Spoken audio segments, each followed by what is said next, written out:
to Morally Corrupt, a show here on the Ringer reality feed. Chelsea Stark-Jones is back live in the flesh in the studio. We're so happy to see you and your glowing, beautiful face. Oh, Rachel, stop. You know, I couldn't True. miss your birthday. It is my birthday. It is your birthday. I have been drinking. As you should. And I said this on Higher Learning because we record the same day. I was like, I still have another podcast to do. But what better way to talk about Bravo news and the mess and the beauty and whatever is in between with a little bit of champagne. I mean, I wish I could be joining you, but I know. As I was, to be fair and to not be fair, I brought extra red cups and I was like, oh, okay, I'll just take these over to Chelsea. And then I was like, wow. You know, me and my husband, we celebrated our 1 year last week and we went back to where we got married. Oh, that's beautiful. It was really cute. And so that was like solving and like wine tasting and stuff. Mm-hmm. So I just sniffed all of the wine before he did the taste. So it felt like I was a part of it. So I did smell your champagne. And is it making you sick? No, I enjoy it. Okay, I will throw this out of the room. No, I would never. I will throw it out. I would never, but it so I feel a part of it. Okay, I got good. a little whiff, and I'm good. Is your sense of smell heightened? Mm-hmm. Oh, Yeah. Okay, It's everything is heightened, touch, sense. oh, everything is. Yeah. Okay, gift and a curse. Yes, it is. Gift and a curse. It is. You won't be in crowds of people. But no, we're so happy to have you back. News of the week. Got some big news, some breaking news that came right in time for the podcast. And, we'll get into some other things.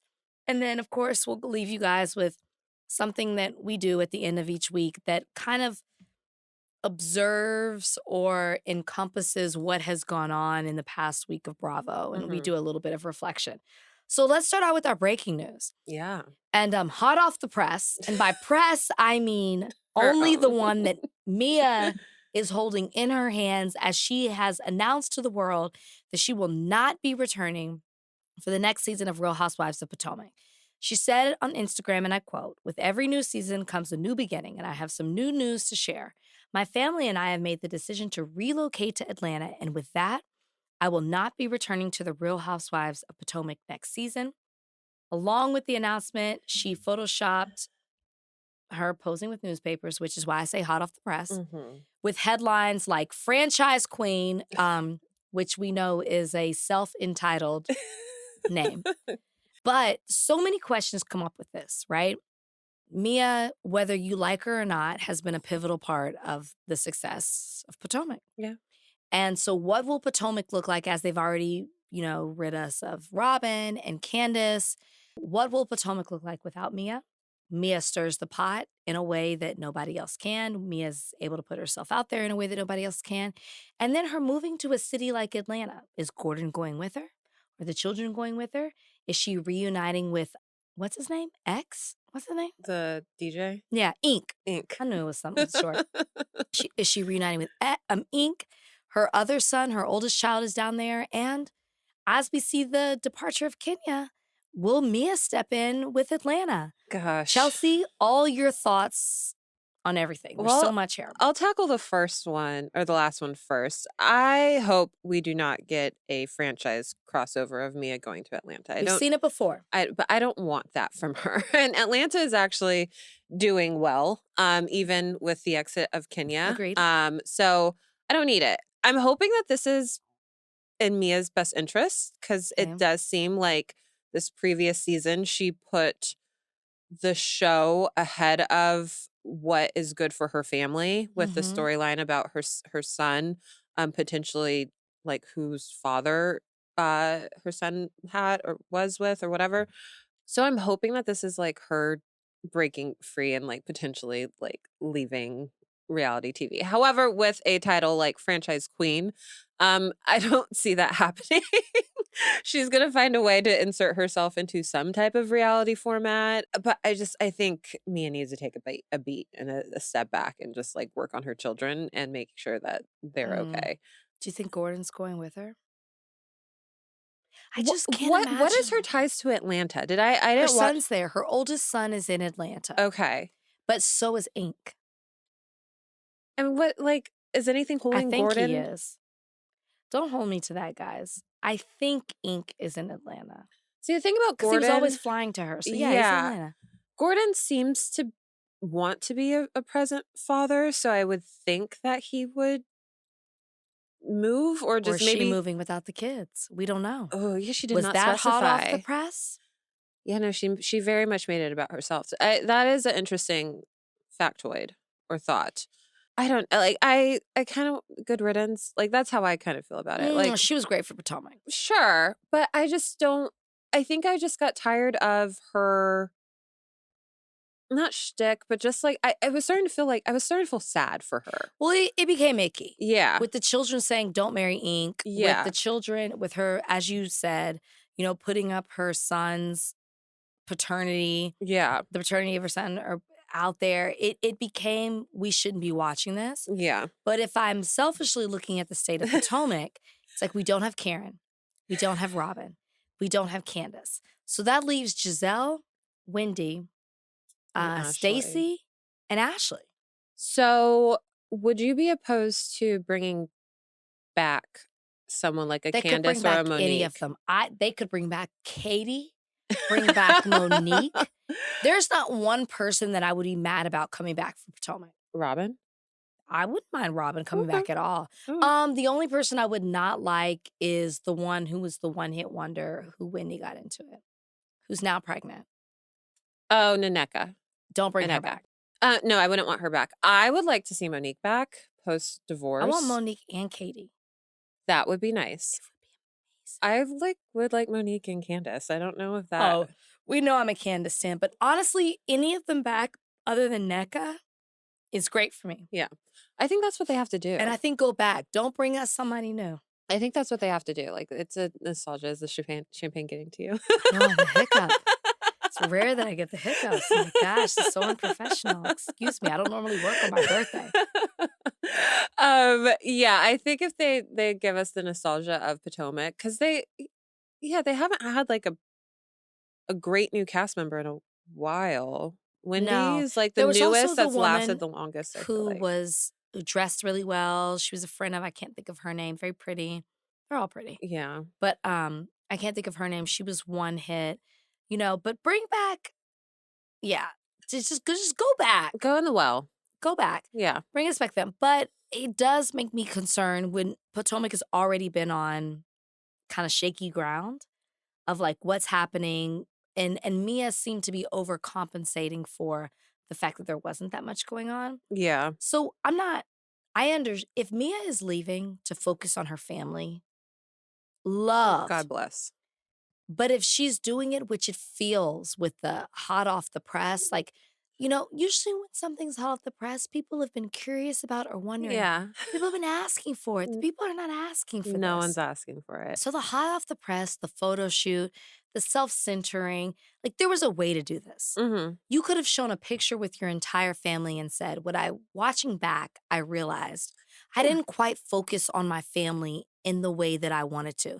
Humble. And although my intention has always been there, things seem to get lost in light of production. Yeah. And what I want to do is recenter and refocus myself back on what matters and what means the most. So therefore, we are doing this. Oh my God, talk about a seat at the table of Atlanta. That's what I would want to see. But you hot off the fake press, the Chat GPT press, which I'm sure typed up your headline and everything that followed.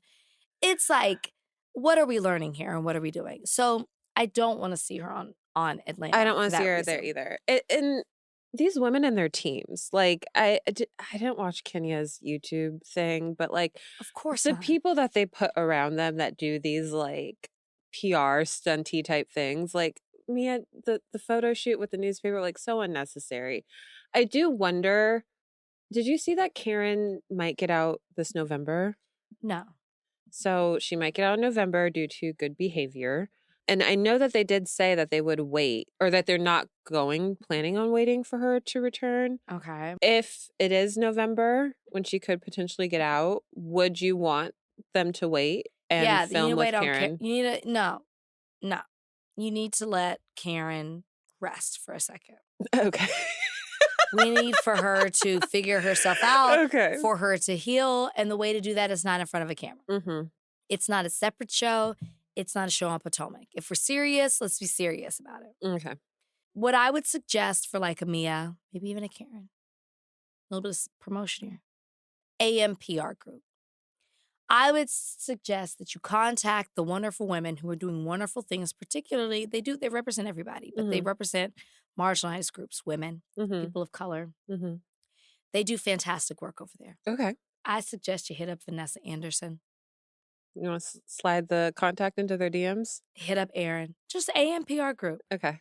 Get yourself surrounded by the right PR group, because what is happening is that, like Vanessa, Aaron, yes. The what's happening is, I don't know, to your point, who these women are surrounding themselves with and who is circling around them and giving them such bad advice. Such bad advice. Surround yourself with people who are going to contribute to your success. Tap into what's great about you and be honest with you.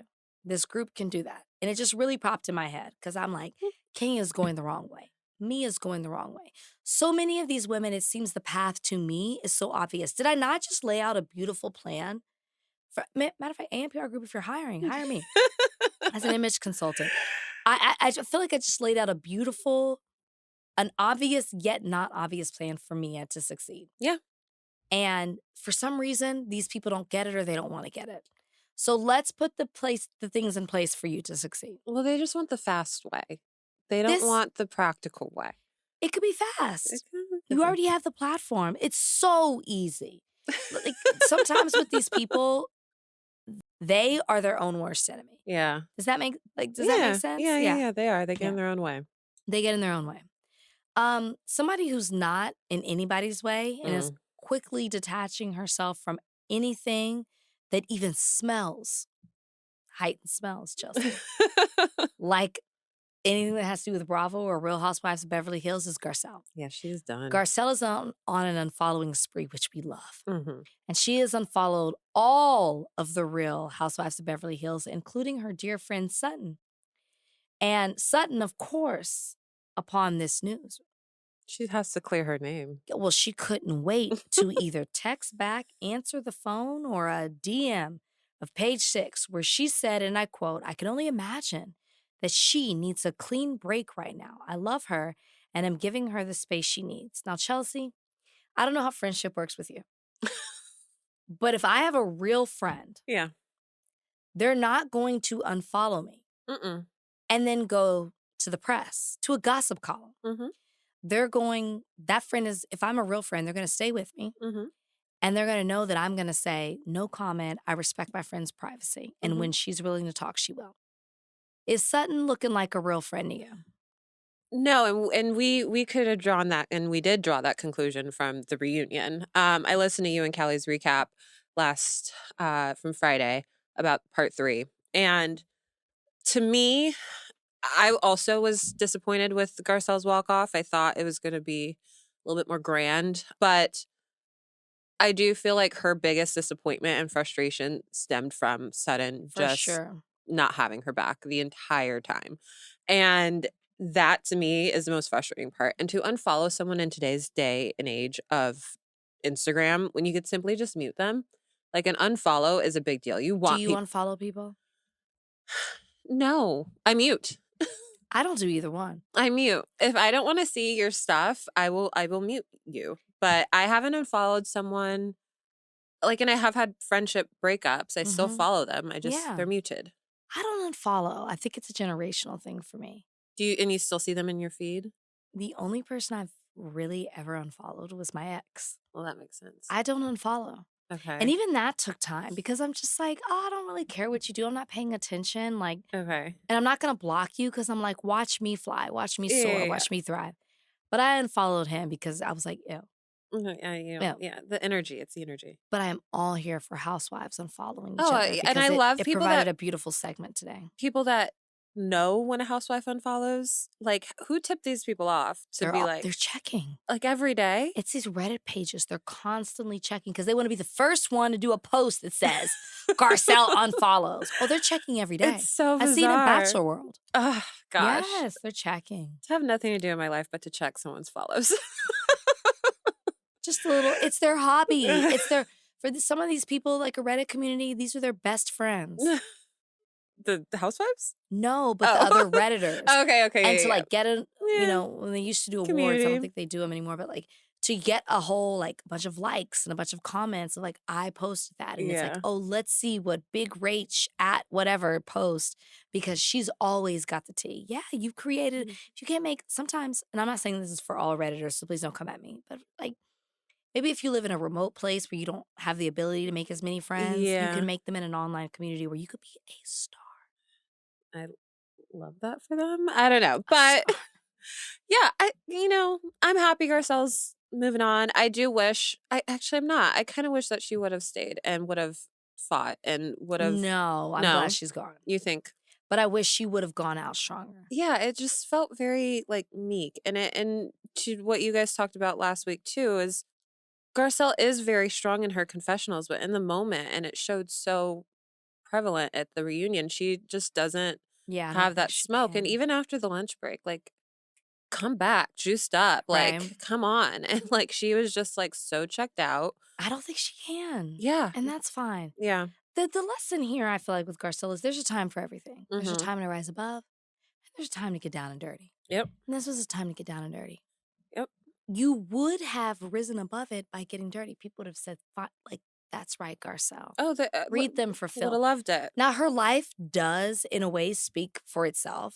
So I understand that. Yeah. But in this moment, particularly with the Erica of it all, because she really bothered me, it was so obvious what she was doing. She knew she did bad. She went after one person she knew she could. And then she gave us facial expressions. And to that, I will keep saying over and over again, Erica gave us nothing. Hold her accountable in the next season and demand more from her. Yeah. Doesn't have to be on a Tom Girardi level. No, I want to see her dating. I would like to see stuff with her son. Maybe her son doesn't want to be on camera, but I would like to learn a little bit more about that. Or just her being spicy with the women. Yeah, getting into it. I didn't mind Erica in this role this season as kind of trying to be mediator between Dorit and Kyle. I didn't hate it. Until the reunion. Same. Yeah, and I think Garcelle would have, the thing is, like, people aren't stans of Dorit. Like, they don't love her like they do Garcelle. So if Garcelle would have just given her like a little bit back, it would have gone a long way. It would have been huge. And, people would like, I liked Dorit this season because I liked how feisty she was with Kyle. But like, I don't have this like blind fandom to her as I do a Lindsay Hubbard, which I don't know what you guys said about her last week. Blind but fandom. I love Lindsay. I know. I'm crazy. I like Lindsay. No, I like Lindsay, but a blindness. I don't know, but just people aren't stans of Dorit in that way. No, like people not. love Lindsay. Like people love Paige. Like people don't love Dorit. They just loved how she was this season. Like, well, they loved her the first couple episodes, and then then kind of like fell off. So like Garcelle had the perfect like opportunity. If she just gave her like one or two good lines, it would have gone a long way. But yeah, it just kind of sucked that it fell flat and her exit was flat. But her unfollowing people, I get it. Like, I don't like to see, I don't like to see like my old friends or people I don't care for anymore. Like, protect yourself. And they weren't really her friends to begin with. No, which is what she said. Yeah. She also knew what she was doing. Yeah. Maybe she realized she didn't give enough. So she said, let me go ahead and unfollow these ladies. Yeah. They don't care that they've been unfollowed, and she doesn't care that she unfollowed them. And that's why she's no longer with us. It's the sudden that kind of doesn't surprise me, but I think Garcelle genuinely thought they were friends. Well, yes. It seemed to be one-sided. Mm-hmm. Garcelle took up for Sutton when nobody else would. Yeah. Garcelle had her back. She seemed to really care for her and really seemed to sacrifice her own reputation for Sutton. Mm-hmm. That seemed to never be reciprocated. Whether it was right after when it would have been the most obvious at the reunion when she was in that circle of friends, which Callie and I talked about on Friday, or even now with the most recent action. And Sutton's going to learn the hard way. Yeah. And to that I say, can't wait to watch. Can't wait to watch. Can't wait to watch. Both times when Sutton went to Garcelle's trailer after the lunch break or during the lunch break, it frustrated me because every time Garcelle would say like, I'm so these women are coming for me, blah, blah, blah, Sutton would make it about herself. Yep. And it was never like, well, what can I do? How can I, like, no, it was always like, well, yeah, it's me too. And they're coming like, and it's like, no, like, listen to me for a second. Correct. And let me vent my feelings. Correct. And have my back. Like these girls are going to turn Sutton so quick. Yeah. Can't wait to watch. And she's not going to have anyone to help her. Yeah. Give the people what they want. Mm-hmm. Because Jennifer Tilly's not going to do it. That's just not her personality. She's a real friend, but that's just not her personality. She's too bubbly. Yeah. That's not. Okay. Summer House is really having a moment right now. It is. And I don't know if I'm becoming jaded or a pessimist by this whole Hollywood thing, but I do find it unoriginal and annoying when we just hop on the trend. Okay. It's like, we're obviously fans of Summer House. We've covered it on the show. I didn't watch the first, I think, 4 seasons in real time and watched them later and fell in love with it and loved the people, loved the characters. I'm a Hannah Burner fan when some people aren't. Like, I really loved the show and what it stood for. And I've always loved the women on the show who are having a big moment right now. But I guess I just get annoyed by this thing in Hollywood where somebody has a great season, somebody has like a quick moment, and we just flood the gates and harp on it like it's a new invention. When we know in 2 months, nobody's going to be fucking talking about it. Maybe in Summer House they will because we're 9 seasons in. But like, this is going to make me sound like a hater, but like I see it with Traders. Okay. And how some of the people have been elevated in a certain way. And it's like I'll use Gabby, and I'm not saying this is a hater because I didn't watch her season of The Bachelorette. The producers always told me how smart, witty, and funny she was. So she's always been those things. And she had a podcast and it wasn't as popular. She's 1 season of Traders and people act like they've never seen anything like it before and she's everywhere. And that annoys me, partly because 1, I feel like it'll fade as quickly as it comes. But 2, she's always been that. And that's why I say don't think I'm hating.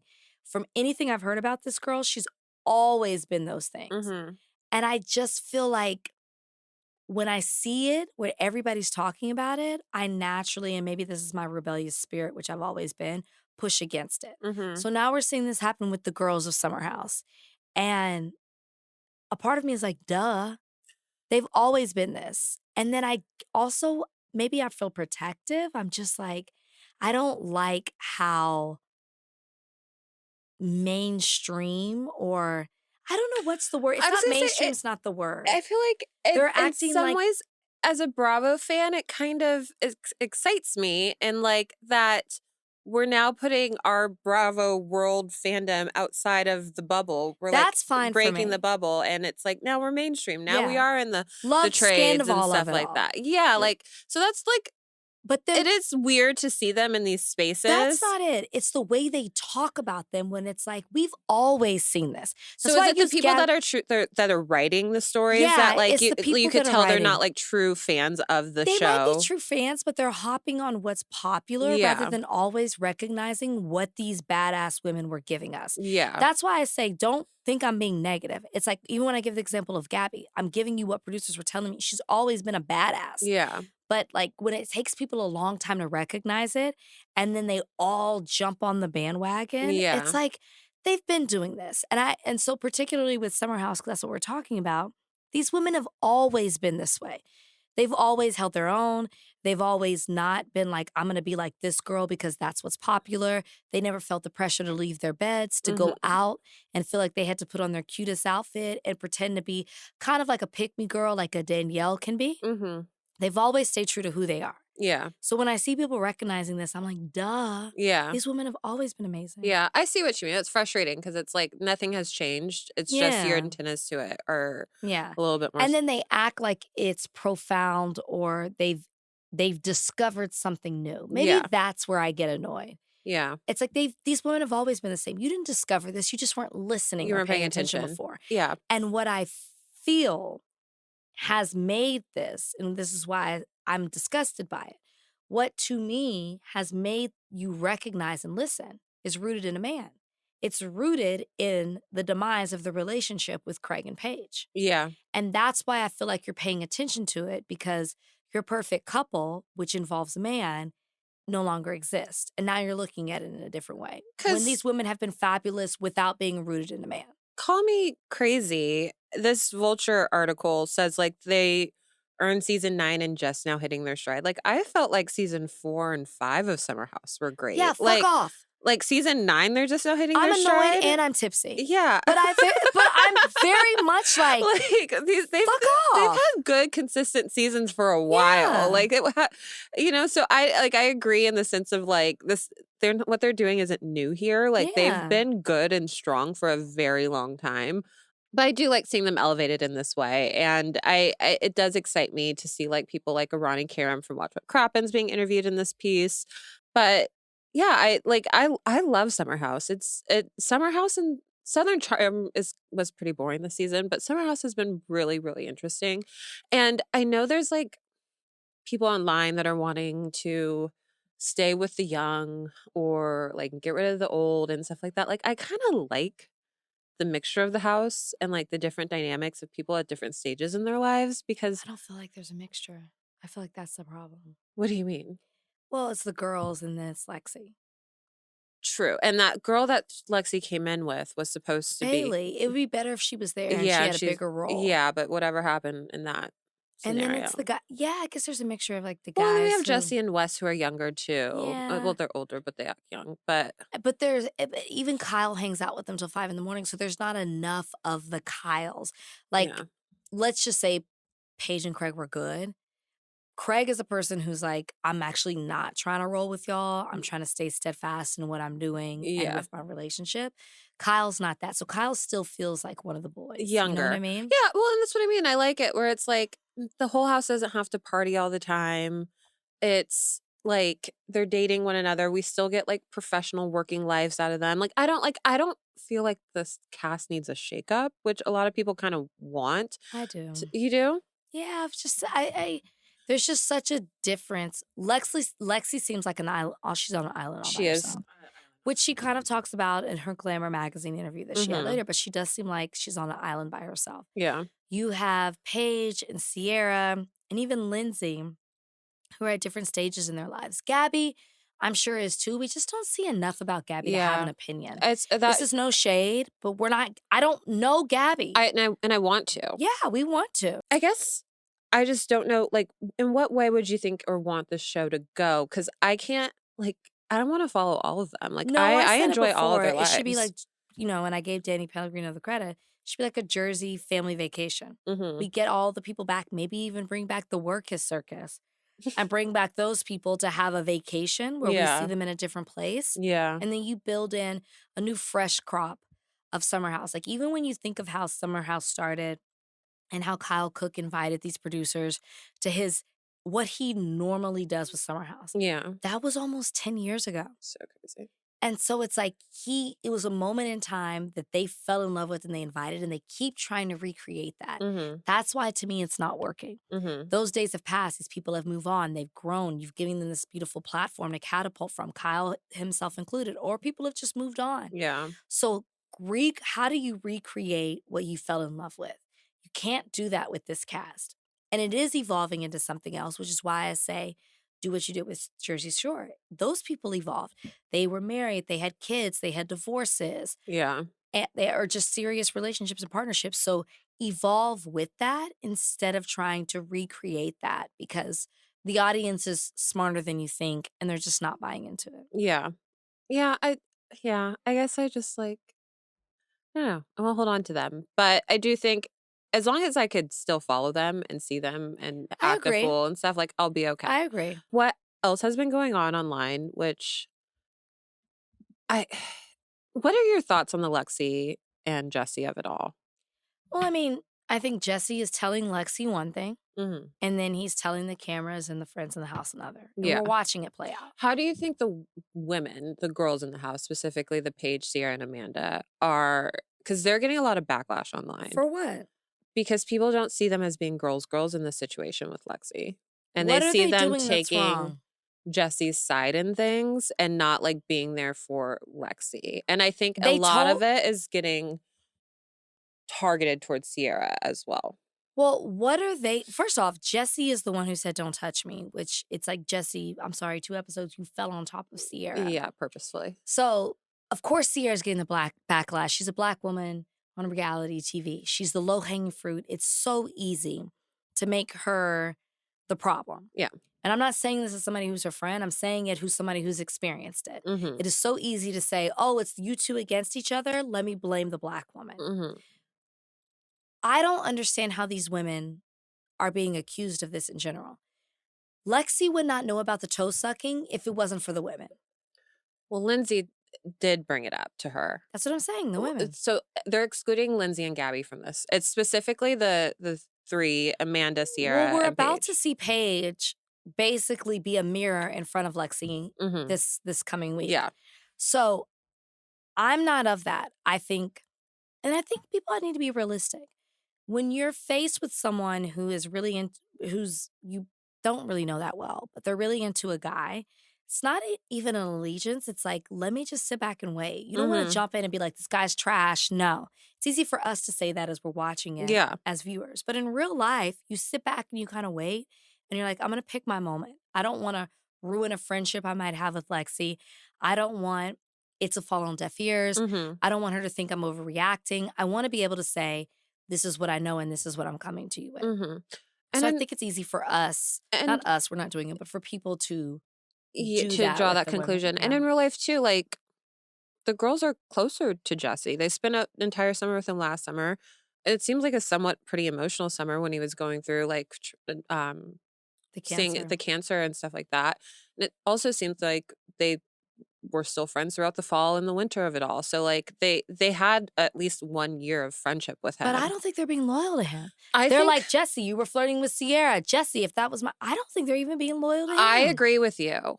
I find it fascinating that this man's behavior is now being turned around against the women as if the women aren't doing enough to help this other woman. And I do feel like they are. And like, even when Jesse, because like, I guess people were upset when Jesse first said they were exclusive. And I think he was with Gabby and Paige. And they were like, are you sure?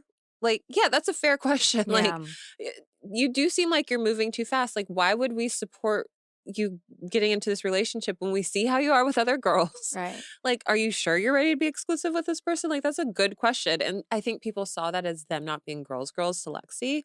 When like I think that is being a girl's girl to Lexi. I don't even like the term girl's girl. What the fuck does that even mean? Like, I don't like, you're either a friend or you're not. Like, give Rachel more bubbles for podcasts. It's just one of those terms that's overused to me, like gaslighting and narcissist. And I'm a girl's girl. The moment somebody tells me that, I'm like, define that. Yeah. You support women over everything. So do I. And I do not call myself a girl's girl. No. It's on your Instagram bio? No, it's not on my Instagram bio. I love women. I support women. But I think something you said made me think about this. It's like we have to realize how deeply rooted patriarchy is. Mm-hmm. And if anything, I'm a person who's anti that. Yeah. If that makes me a girl's girl, great. If it makes me see things and call it like it is, great. But the fact that women are finding reasons, or it's not women, people are finding reasons to blame women when Jesse is clearly saying things to get what he wants out of Lexi. This is a Jesse problem. Don't even call it a man problem. Let's not generalize men, even though I want to. This is a Jesse Solomon problem. Yeah. This is something he is solely doing to Lexi. It is not to the fault of the women. They are not allowing this to happen. They are not supporting it. This is Jesse doing this to Lexi. Lexi's not allowing this to happen. She's taking what's being told to her without cameras involved and believing it, which I think most of us would do. Yeah. And so I just hate the whole, they're not girls girl because of this. No, this is Jesse. Jesse is a problem.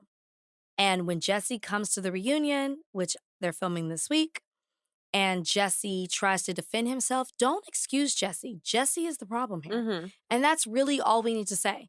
Anytime somebody says, but no, Jesse is the problem. Yep. Jesse came on this podcast, I would say, welcome Jesse Solomon, the problem, to the podcast. He's the problem. He's at fault. And yeah, Lexi's naive. And yes, maybe she should see things at a certain way. But age is a real thing. And at 26, even in my 30s, I was sometimes blind to the things that men were. I mean, he's love bombing. I love you. He's love bombing. Yeah. I love you. Like, I don't know. And Yeah, I like Lexi, and I have been watching and seeing a lot of like clips of her online and stuff, and I do appreciate in her interviews she is not trying to pin it on the girls. Yeah, And she is she's very not. much is like, this is Jesse. How he portrayed things to me and how he portrayed things to the other cast people in the house are completely different things. And like, yeah, it must really suck to like be watching it back and seeing how he's saying like, she pressured me to do this, she pressured me to do that. She, and it's like, but you told me you loved me. But Like, yes, and that I'll give Lexi. But I will say that Lexi is, call it playing into some of the rumors, but for her to do an interview and say that, she invited everyone to her birthday party and the only people who didn't show up were Jesse and Sierra, but they posted hanging out together that day. It's like so many things could fall into that. It could be that they were doing a dig at you. Let's not rule that out. But it yeah. also could very well be that they aren't. They are actual friends. Just like Carl and Sierra are friends. And Carl makes a comment in this past episode where he's like, I miss this about Sierra. You could see somebody turning that into something that it's not. I'm a little, But I can tell you for a fact, I was at Coachella with Sierra. I saw Jesse. I said, oh, there goes Jesse. They went, the pictures that are circulating around, they took pictures.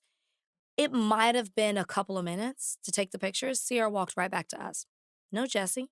She didn't stay hanging out there. yeah. She didn't stay like, let's make sure people get, because people kept coming. People were like, fuck Rachel. They didn't care who I was. It was like, oh, Sierra, I love you, blah, blah, blah, blah, blah. Like, she is that girl. Yeah.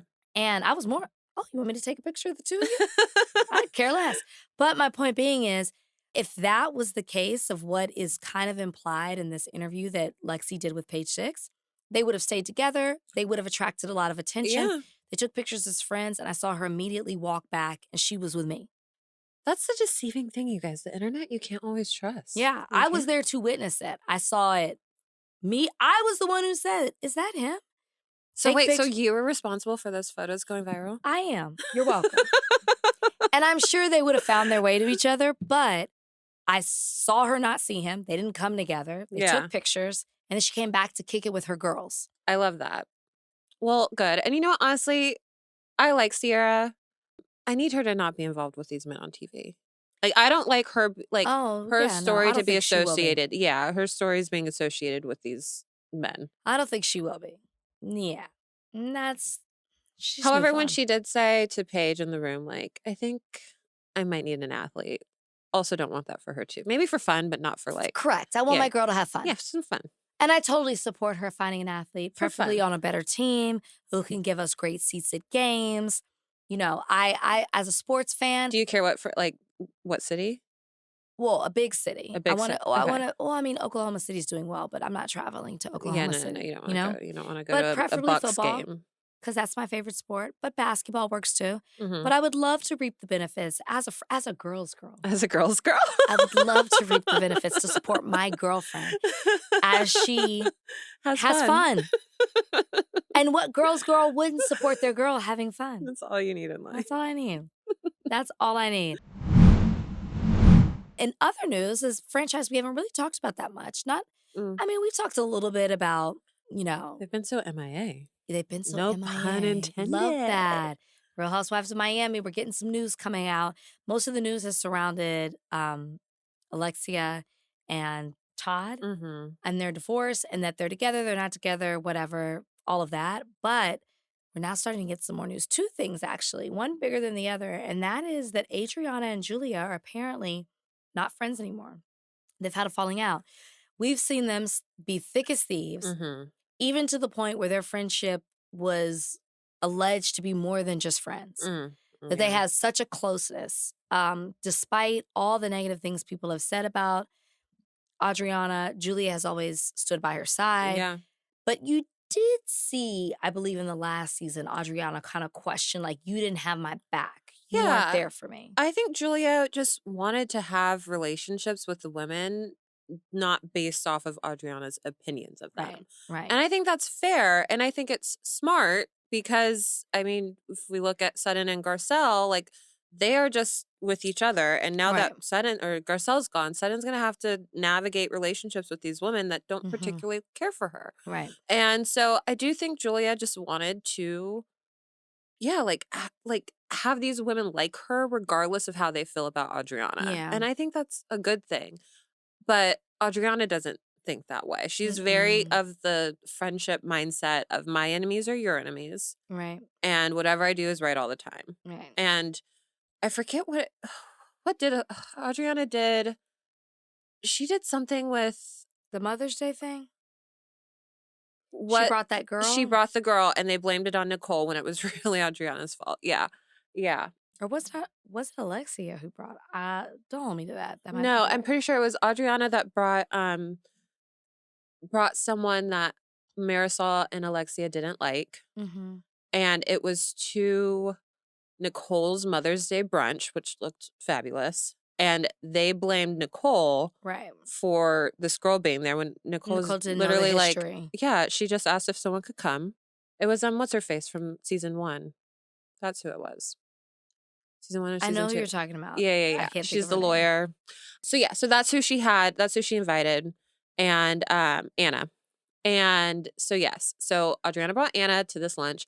Anna was talking mad shit about Marisol. Alexia and Marisol don't like that. And so, yeah, so that, and Julia, to her credit, was like, yeah, that, like, what you did was wrong. Right. And right. also, as a friend, you kind of want someone that's going to tell you when you're wrong. And she did it in private. She didn't do it in front of the group. She, like, look, like, why'd you do that? Like, that's not cool.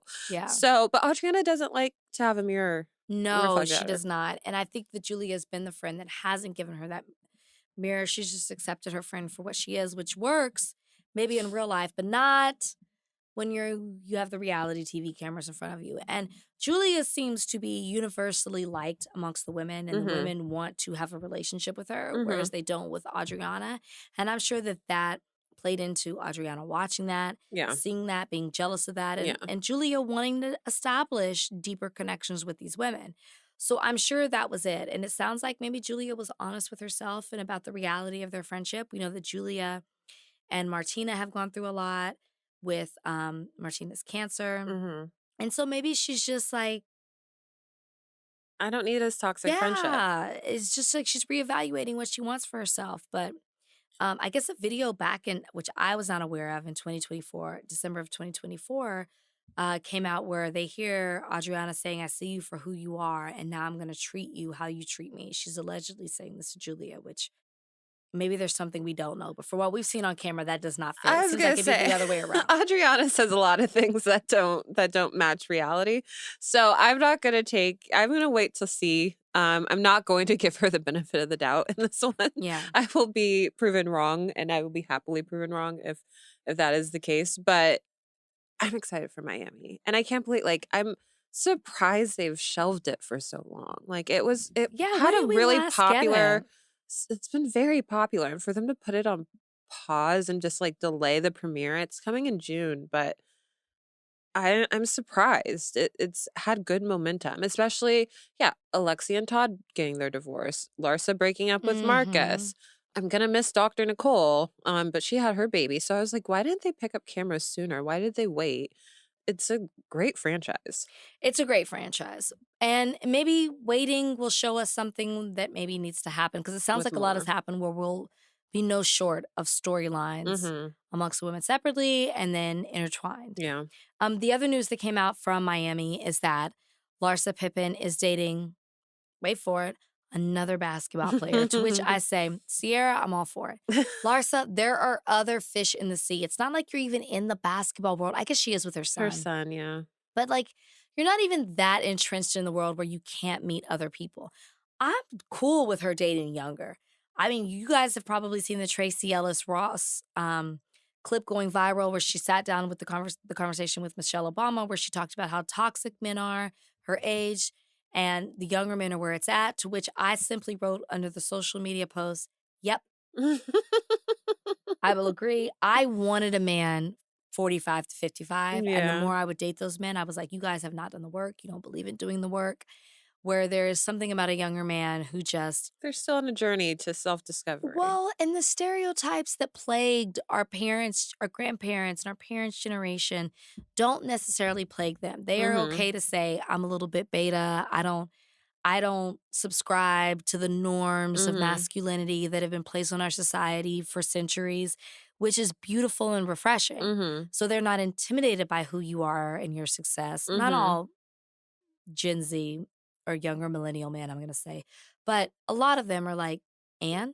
Okay, yeah. And that's nice. Yeah. Whereas the older people are like, and again, another generalization, like, woman, this is the roles. You do this. These or are the intimidate or make you feel less than or dim your light. So. Yeah. I mean, Larsa, this man hasn't played basketball since 2023. And maybe she needs a hooper that's like no longer hooping. I mean, he's never hooped in the U.S. Okay. Not to shit on international leagues. Yeah, friends who played international, but he played, looks like he had a strong 6 years in the league from 2017 to where he was undrafted. He went to Columbia, so smart guy. Smart guy from Florida, went to Columbia. You know, hasn't played in a while, don't know what he's doing. Doesn't mean he didn't invest and do other things, but yeah. Yeah, Larsa just she might just be having fun. I think that might be it. Because she still has her daughter is still a minor, right? Like, so she's still getting child support from Scotty. I think so. And stuff. And I wonder if... Unless they settle. Well, I guess she did want to marry Mark, or they talked about getting married. I wonder if there's like some type of alimony thing too, where she can't like remarry or something. So no. If you've settled, it doesn't matter. Okay. If it's alimony, oh my God. They went away for a little bit. If it's alimony, then she doesn't get anything. Yeah. Yeah. I mean, we'll see. Take it away, Chelsea. All right, so we'll jump to our Photoshop fails. And I am curious because I feel like you know a lot of reality TV stars, and this seems to be something solely that the Housewives are infamous for, which is face tuning failures. And this past week, we've seen it with Ramona 2 weeks ago or 3 weeks ago, Teresa and Larsa, always. But this week, Meredith Marks has fallen victim to face... She's not a stranger of it either. She and Sean Photoshop the hell out of their photos. All the time. But this one looks pretty bad. Or not bad in a sense of like, she looks horrible. She just looks like she's a teenager. AI. So, why do they do this? I'm convinced she's trolling us. Okay. She's got to be. Because she's done Photoshop before. Yeah. And like, even with Seth. And it's like, who are these people? But the caption is, jealousy is a disease, to which I say, get well soon. You got to be trolling us. I mean, get well soon. I could apply that same thing to her. Like, Facetune is becoming a disease. It is. A disease to the point where the Facetune folks are starting to be in the comments. Oh, I love the people that run the Facetune Twitter account. It's got to be a joke. Like, it's one of those things where it's so obvious this is what it is that I'm going to play into it. Nobody's looking at this. And granted, I haven't looked at the comments on this photo. Nobody's looking at this and saying, wow, Meredith, you look younger than ever. And they might be. And to that I say it's a disease. But I just, it's so bad. It's so bad. But it also just, like, not to get too deep, it just highlights a deeper problem in our society of, you know, if you haven't seen The Substance with Demi Moore, go see it. Of the desire and the pressure, the desire that people feel to look young and the pressure they feel that they have to look young all the time in order to have success in this industry or in the workforce in general. You know, men are not held to the same standard as women when it comes to growing older. Matter of fact, they're praised for their salt and pepper look. They're praised for being a zaddy. What exists for that for women? Nothing. What is the equivalent of that? Women are supposed to look younger and act younger and, you know, body, face, spirit, all the things. So a part of me is sad if this is real when I see this, because it is society that has subjected you to feel like you have to do this to stay relevant and successful. And the other part of me is like, girl, I'm not going to curse, but girl, like, stop. Like, stop playing in our faces. Yeah. Enough. I don't know who she is. I don't like her. I don't want to see her on the next real season of Real Housewives. Like, save it for NYC Gen or Next Gen NYC, whatever that is called. Leave this to Brooks and his friends on the next season. Because I guess my biggest thing is you do realize you have to go out in public and people recognize you don't look like that. Well, those are my favorite ones when like they do a photo and they Facetune themselves and then their friend posts a photo that's not edited and you see how they really look. Yeah. And it's like, what? Come on. Yeah. Or you just have to walk around. You're on, for Bravo's sake, Watch What Happens Live or BravoCon. And people are going to be like, they don't look the same. I would rather, I think the best compliment you can give is particularly in this industry is, wow, you look so much better in person. People tell me that, and I'm not saying this to toot my own horn. I'm just saying people tell me that from The Bachelor because I don't really Facetune my photos. Mm-hmm. Don't look at me now. But I don't really Facetune my photos or anything like that. Like maybe I'll take care of a blemish or something, but I'm always like, oh, you met me on reality TV. You know how I really look. I always say that. Yeah. And I actually had, you learn things as you move here and you become a part of the business. But one of the things I learned was somebody said to me, wow, like this is how you look in person. I'm just not used to that because so many people doctor up their photos. We have to stop. We have to stop before we have Facetune the documentary. Honestly, Facetune should produce that. Yeah, the documentary. They have to. Have you seen the photo of Selena Gomez going around?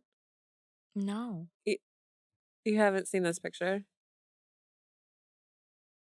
But that's not her. That's Selena Gomez. It is? Looking like Meredith Marks. It is? I thought that was Meredith Marks. No, that's Selena Gomez. Like, she looks so old. She looks nothing like what she's been looking like. No. That's not her. That is her. No. She's been hacked. Meredith Marks took her. That looks, and obviously Selena's lost a lot of weight. We've seen it, but nothing about that. The jawline, the rigidness of it all. This photo has been going all around. Where's Benny? Where's Benny? Somebody call Benny because I don't know if you've seen the interviews with Benny and Selena with Jay Shetty. Like, Benny seems to be the guy that we all want, and Benny would not approve of this. Benny doesn't know that woman. He's not dating her. He's not engaged to her. No. He blasphemous. It's her. Get that away from me. It's crazy. No. It's been fun to see people freak out. I have about not it. seen that. Oh my gosh, that's so funny. It's like my algorithm knew. And now I feel like I'm going to see it everywhere. Yeah, it's been all over my page. The last thing we'll say is, in honor of, as we like to do, we like to reflect on what has happened in Bravo and then apply it in a creative way to our news episode. But that is, we saw the goodbye of Garcelle and now Mia. And so it makes us want to travel down memory lane and look at other housewives of the past who we have lost and had to say goodbye to, but that we would love to come back. And we did a little bit of that when it came to Potomac. But Chelsea, I'm curious for you. If you had to do a top 3 of housewives who we've happily and regretfully have had to say goodbye to, but now you want them to come back. Maybe you always did, or maybe what has been done in the franchise has made you say, no, I want them back. Who would those top 3 be? And then also to that, like, who do you feel like should have left a little sooner? They have left, but they overstayed their welcome. Okay. So I will always want to see the OG of the OC on our screens. Without a doubt. Without a doubt. Respect her for, I don't think she's coming back in a friend of capacity. I think that's below her, and I think it's disrespectful to her to keep putting her in that bucket.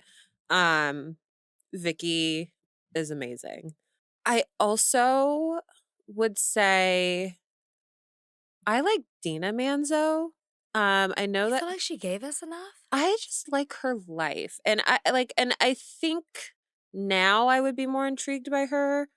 But I also don't know what yeah, you're right. She probably wouldn't give us a lot. And I know we have Caroline Manzo on here too, who I don't think would give us a lot, who I'm also very upset with because I think she is why we are not getting Ultimate Girls Trip, Abu Dhabi, wherever the hell they went, with Brandy Glanville. So I don't have a top 3. I think for me, Vicky is the sole one where I'm like, she still deserves to be holding an orange. Okay. I think this might be a hot take. Nene should have left a little bit sooner. Oh. She stayed on too long. Her star got too big, and she thought the show was about her. And I think she just got so disinterested in it and thought like everyone was below her, to where it was no longer fun to see her engage with the women because she was like, I'm too big of a star. Interesting. So I think if she would have left a little bit earlier, before she thought like, I mean, Teresa has these moments too where it's like she thinks this is her show. Like, it's my way or the highway. Like, these are my friends. You're here because of me. Like, Nene was getting into that realm.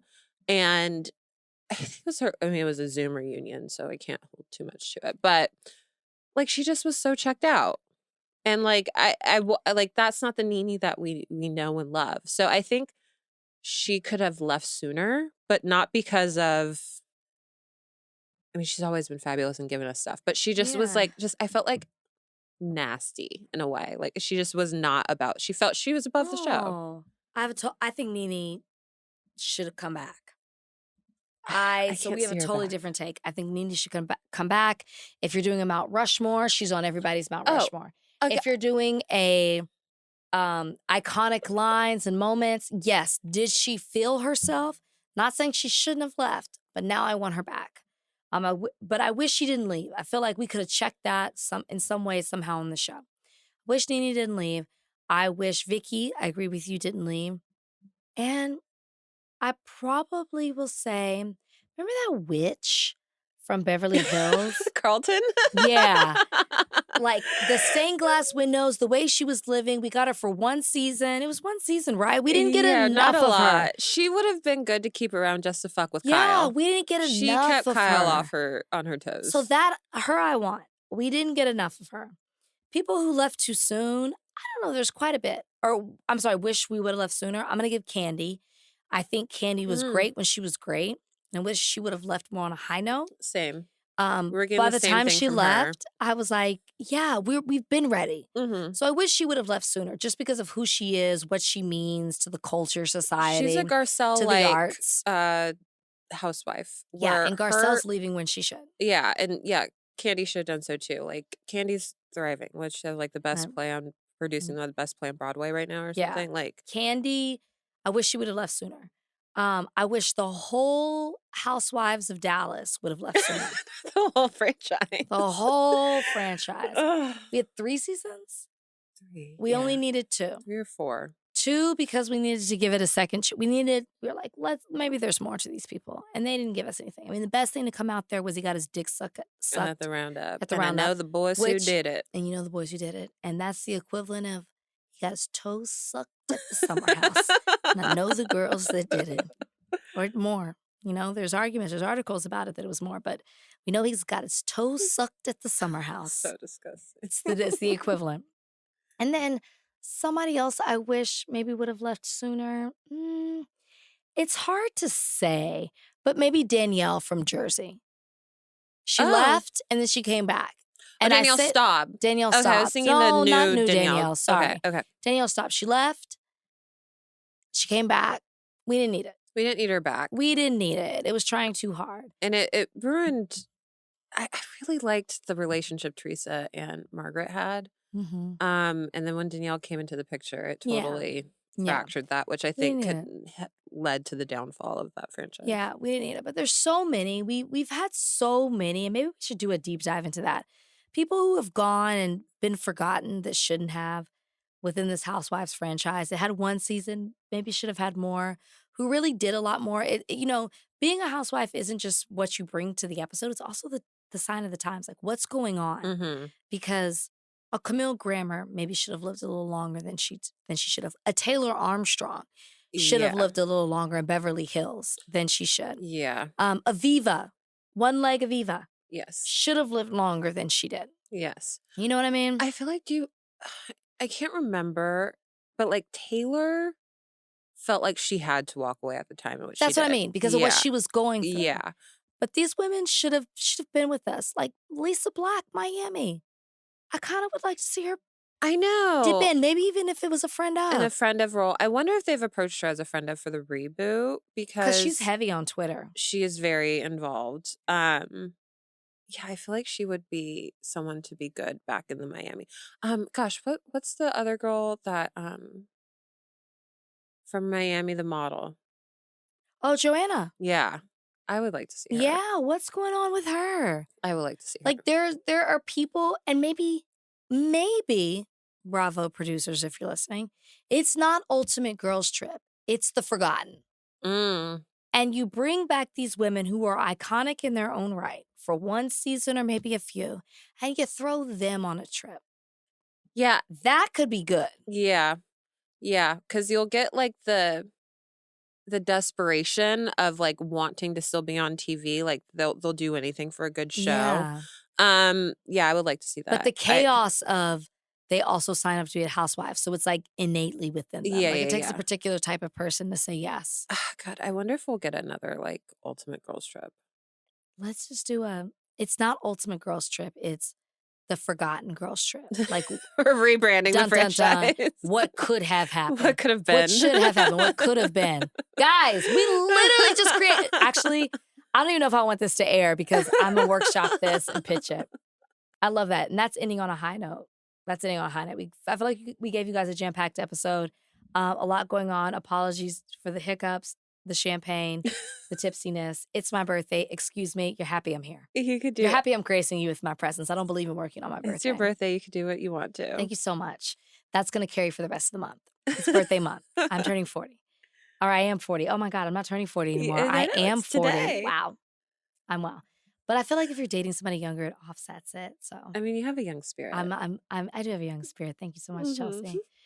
I'm younger. But anyways, I hope you guys enjoyed this episode of Morally Corrupt. Our news version. Make sure you join us on Friday to get the recaps of everything that is going on this week. I feel like some good episodes are happening this week. We touched a little bit about Summer House, but it seems like Summer House is going to be a big one. It is this week. So make sure you guys join us there so you don't miss out on anything we're doing on Morally Corrupt or just in general on Ringer Reality TV. We will see you guys Friday. Take care. Bye.